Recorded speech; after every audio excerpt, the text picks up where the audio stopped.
नमस्कार दोस्तों, स्वागत है आप सभी का एडुटेक शिवा पर। और आज से हम लोग भारतीय संविधान की सीरीज स्टार्ट करने जा रहे हैं।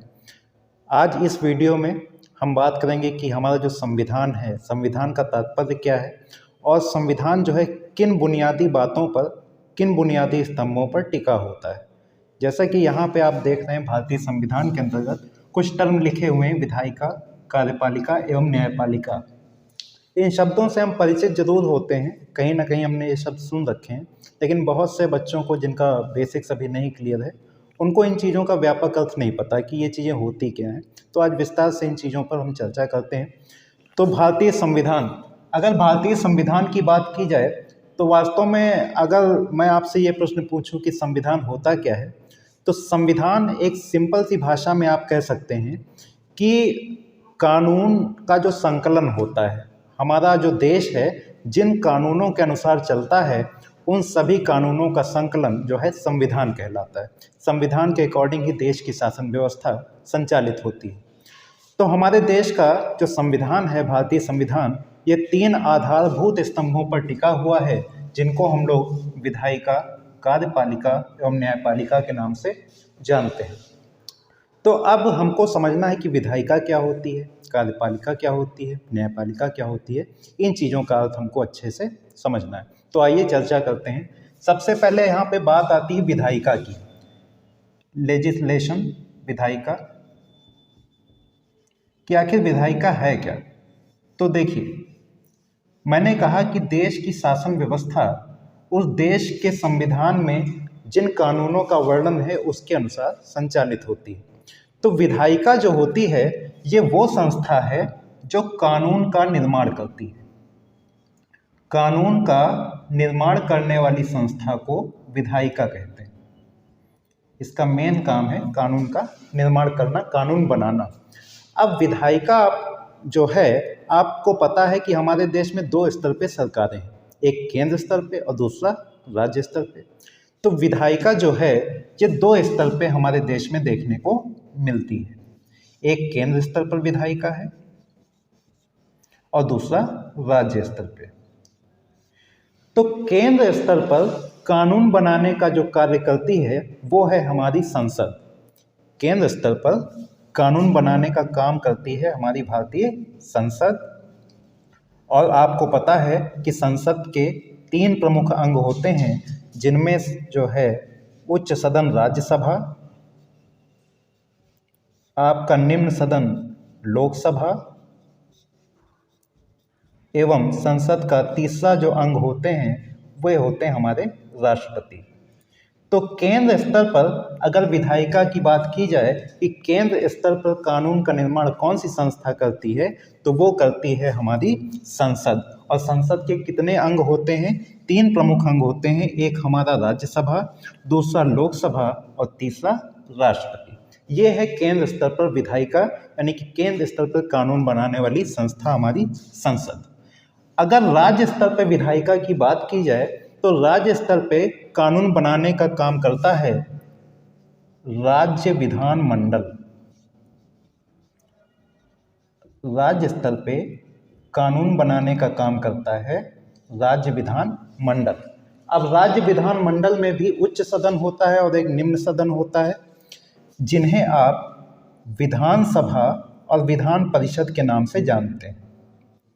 राज्य विधानमंडल के भी 2 सदन होते हैं, एक आपका विधानसभा निम्न सदन होता है और एक आपका होता है विधान परिषद उच्च सदन।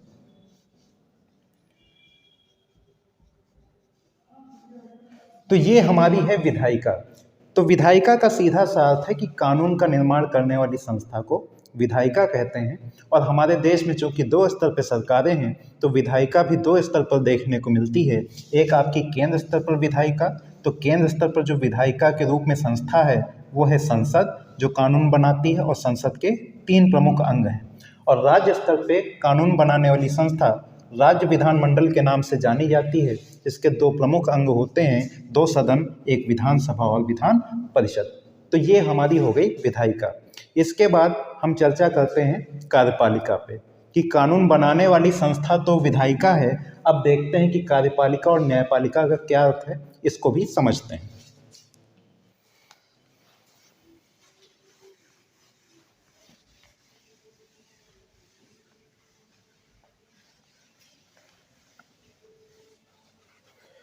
अब समझते हैं कार्यपालिका को कि आखिर कार्यपालिका क्या होती है। एग्जीक्यूशन। तो देखिए भाई, अभी चर्चा हुई कि कानून का निर्माण जो करती है संस्था वो होती है विधायिका। तो अगर कानून बनाया जाता है तो कानून का लागू होना भी आवश्यक है। तो कार्यपालिका जो हमारी एग्जीक्यूशन होती है, इसका मेन काम है बनाए गए कानून को क्या करना, लागू करना। तो विधायिका का काम है कानून बनाना और कार्यपालिका का काम है कानून को लागू करना। तो कार्यपालिका भी हमारी दो स्तर पर देखने को मिलती है। एक केंद्र स्तर पर कार्यपालिका होती है और दूसरा राज्य स्तर पर। तो केंद्र स्तर पर जो कार्यपालिका होती है, इसमें वे सदस्य होते हैं जो कानून को लागू कराते हैं। जैसे कि बात की जाए तो केंद्र स्तर पर कानून लागू कराने में हमारे राष्ट्रपति महोदय शामिल होते हैं। केंद्र स्तर की कार्यपालिका में प्रधानमंत्री महोदय शामिल होते हैं। उपराष्ट्रपति महोदय भी शामिल होते हैं। इसके अलावा प्रधानमंत्री जी की जो मंत्रिपरिषद होती है, कैबिनेट, उसके सदस्य भी यहाँ पर शामिल होते हैं। तो कार्यपालिका वास्तव में कानून को लागू करने वाली संस्था है। तो केंद्र स्तर पर हमारी जो कार्यपालिका है उसमें हमारे राष्ट्रपति महोदय, उपराष्ट्रपति महोदय, प्रधानमंत्री महोदय और उनकी मंत्रिपरिषद, ये सारे लोग जो है शामिल होते हैं। और एक और प्रश्न यहाँ पे अक्सर पूछा जाता है कि संघ की कार्यपालिका या केंद्र स्तर की कार्यपालिका का प्रमुख कौन होता है। तो इस कार्यपालिका का प्रमुख होते हैं हमारे राष्ट्रपति महोदय। लेकिन अगर प्रश्न इस प्रकार से पूछ लिया जाए कि संघ की कार्यपालिका का वास्तविक प्रधान कौन होता है, तो वास्तविक प्रधान हमारे होते हैं प्रधानमंत्री महोदय, क्योंकि राष्ट्रपति महोदय अपनी अधिकांश शक्तियों का प्रयोग प्रधानमंत्री के माध्यम से ही करते हैं। तो अगर कहीं ये प्रश्न आ जाए कि संघ की कार्यपालिका या केंद्र स्तर की कार्यपालिका का प्रधान कौन होता है, तब आपका जवाब होगा राष्ट्रपति। लेकिन अगर प्रश्न इस तरह से आ जाए कि केंद्र स्तर की कार्यपालिका या संघ की कार्यपालिका का वास्तविक प्रधान कौन होता है, तो वो आपका हो जाएगा प्रधानमंत्री। ठीक है, तो ये हमारी है केंद्र स्तर की कार्यपालिका। अब आते हैं राज्य स्तर पे। राज्य स्तर पे कानून को लागू कराने में कौन लोग शामिल होते हैं, आइए देखते हैं। राज्य स्तर पे शामिल होते हैं कार्यपालिका में हमारे राज्यपाल, मुख्यमंत्री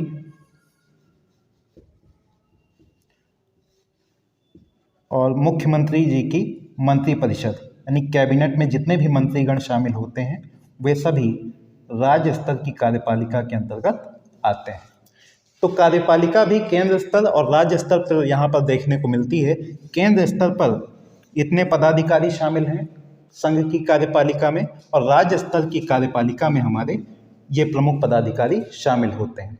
संघ स्तर की कार्यपालिका के प्रमुख राष्ट्रपति होते हैं, वास्तविक जो प्रधान हैं वो प्रधानमंत्री होते हैं, लेकिन राज्य स्तर की जो कार्यपालिका होती है उनका जो प्रधान होते हैं वे होते हैं हमारे राज्यपाल महोदय। तो ये है हमारी कार्यपालिका। अब इस कार्यपालिका को एक दूसरे नज़रिए से भी देखा जा सकता है। इनको हम दो वर्गों में भी विभाजित कर सकते हैं, स्थायी और अस्थायी। एक हमारी स्थायी कार्यपालिका होती है और एक हमारी अस्थायी कार्यपालिका होती है। तो अगर स्थायी कार्यपालिका की हम बात करें तो स्थायी कार्यपालिका वह कार्यपालिका होती है जिसमें आमतौर पर हमारे जो ब्यूरोक्रेट्स होते हैं, हमारे आईएएस ऑफिसर्स, हमारे पीसीएस ऑफिसर्स, जो आमतौर पे अपनी नियुक्ति के बाद सामान्यतः 60 या 62 वर्ष की उम्र में रिटायर होते हैं। मतलब कि सरकार चाहे जो भी आए या जाए वे अपने पद पर बने रहते हैं अपने सेवाकाल के दौरान।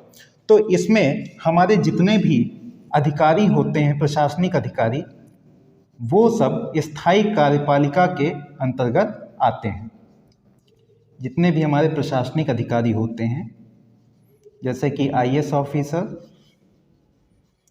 पीसीएस ऑफिसर्स, ये सब स्थायी कार्यपालिका के अंतर्गत आते हैं, क्योंकि किसी भी सरकार के बदलने से, किसी भी सरकार के आने या जाने से इनकी नियुक्ति पर कोई प्रभाव नहीं पड़ता। ये अपने सेवा काल के दौरान अपने पद पर बने रहते हैं। और अस्थायी कार्यपालिका में जितने भी हमारे मंत्रीगण होते हैं सरकार के, वे सभी अस्थायी कार्यपालिका के अंतर्गत आते हैं, क्योंकि आपको पता है कि सामान्यतः 5 साल बाद चुनाव होता है, हो सकता है सरकार बदल जाए तो नई सरकार आती है, नए मंत्री बनते हैं, तो जो पुराने मंत्री होते हैं उनको अपना पद छोड़ना पड़ता है। तो इस तरह से हम कार्यपालिका को स्थायी और अस्थायी इन 2 वर्गों में बांटकर भी देख सकते हैं। तो विधायिका क्या थी? उसका काम था कानून का निर्माण करना। कार्यपालिका क्या है? बनाए गए कानून को लागू करना। विधायिका भी 2 स्तर पे थी, केंद्र स्तर और राज्य स्तर। केंद्र स्तर पे विधायिका हमारी भारतीय संसद और राज्य स्तर पे विधायिका हमारा राज्य विधानमंडल।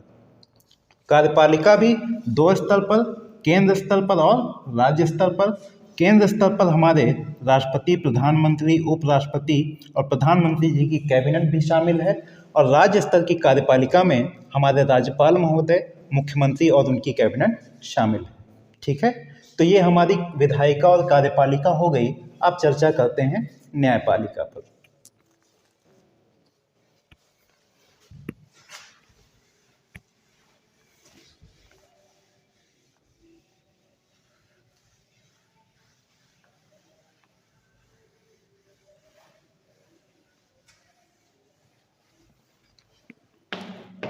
अब बात करते हैं न्यायपालिका यानी कि जुडिशरी पे।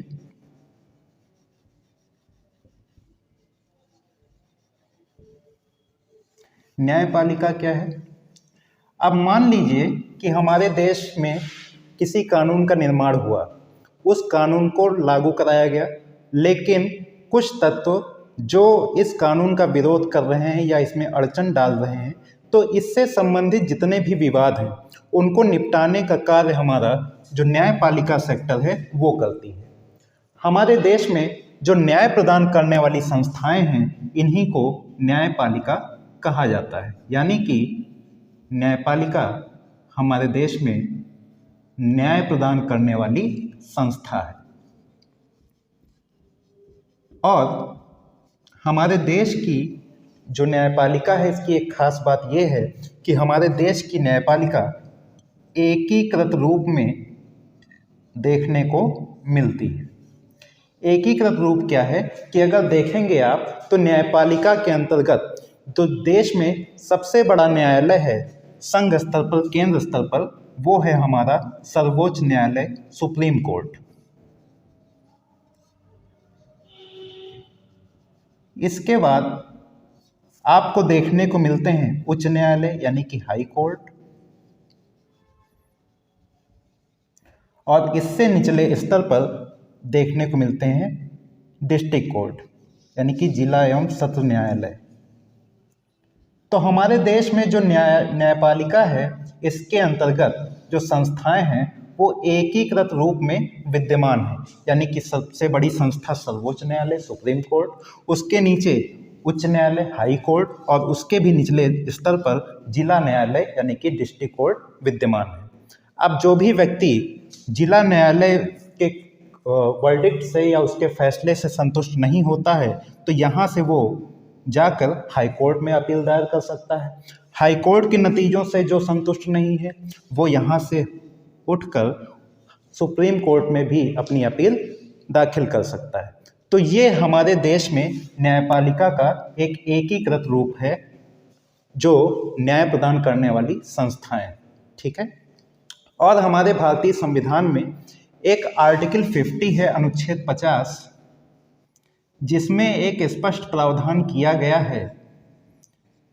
अनुच्छेद 50 में आप पढ़ेंगे कि यहाँ पर एक स्पष्ट प्रावधान बताया गया कि जो हमारी कार्यपालिका है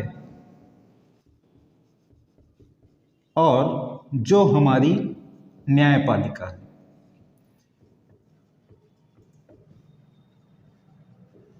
ये दोनों बॉडीज जो हैं ये पृथक रूप में ही काम करेंगी। मतलब कि एक दूसरे के मैटर में कोई इन्वॉल्वमेंट नहीं होगा। क्यों? क्योंकि मान लीजिए अगर कार्यपालिका और न्यायपालिका दोनों एक में ही मिले जुले होते हैं तो मान लीजिए सरकार के किसी मंत्री का दबाव कोर्ट पर है या जज पर है तो कहीं ना कहीं जनता को जो डिसीजन दिए जाएंगे उनमें यथोचित न्याय नहीं मिल सकेगा। तो इसलिए कोर्ट एक स्वतंत्र संस्थाएं हैं जिन पर किसी भी बाह्य फैक्टर का दबाव नहीं होता। ये दोनों प्रणालियां स्वतंत्र रूप में कार्य करती हैं। ठीक है, तो ये हमारी जो है न्यायपालिका है उसका स्ट्रक्चर है। तो हमने आज देखा कि भारतीय संविधान जो 3 मूलभूत स्तंभों पर टिका है, विधायिका, कार्यपालिका और न्यायपालिका, इन पर व्यापक चर्चा की गई। मैं उम्मीद करता हूँ कि आप लोगों को यहाँ पे समझने को मिला होगा और बुनियादी समझ को विकसित करने में सहायता मिली होगी। तो आगे के लिए आप सभी को शुभकामनाएं, अपनी तैयारी करते रहिए। मिलते हैं फिर आगे, तब तक के लिए धन्यवाद।